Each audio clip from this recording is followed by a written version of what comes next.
when I was looking at Facebook, I saw an advertisement by a local United Methodist church in my community announcing their quote unquote coming out service.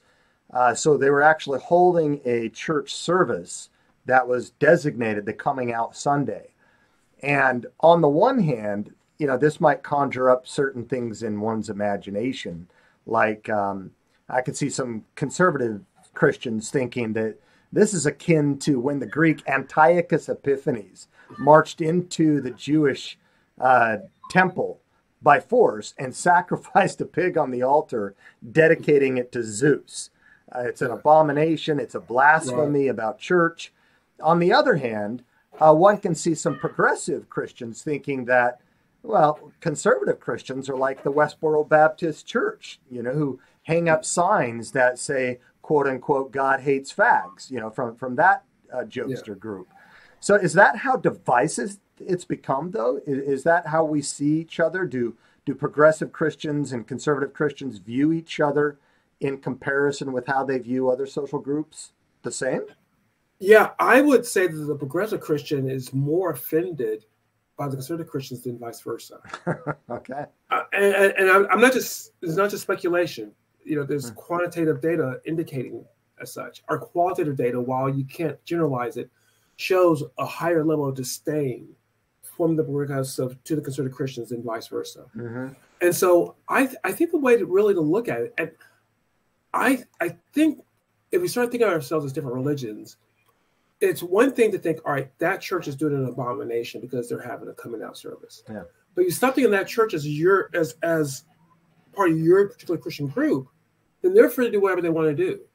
Because the same people who would see that as, that's blasphemy, will have no problem with the fact that a gay nightclub exists because, okay, that it's the United States, and if you want to have that, Mm-hmm. So if you want to think about it as, okay, this is the United States, you want to have that, you're not part of me.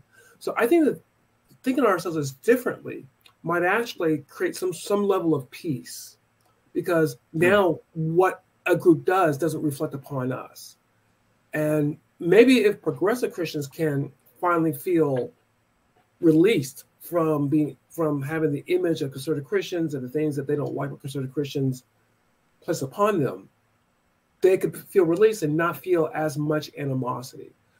Progressive Christians have more animosity towards conservative Christians than they do towards atheists, towards Muslims, towards almost any other religious group. So the religious group they, for lack of a better term, hate the most are other Christians.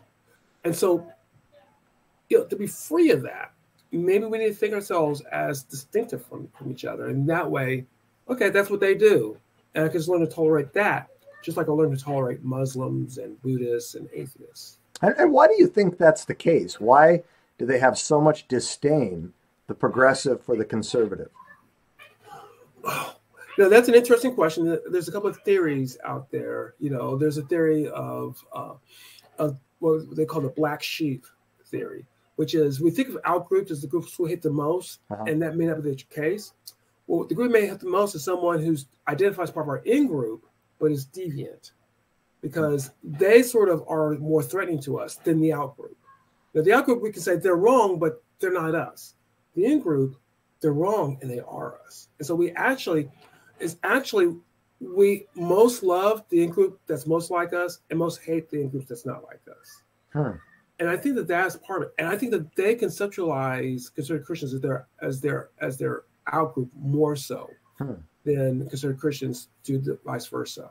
Okay. Conservative Christians tend to think conservative Christians want a bigger family, because they tend to think of us as a Christian nation, as a Christian people.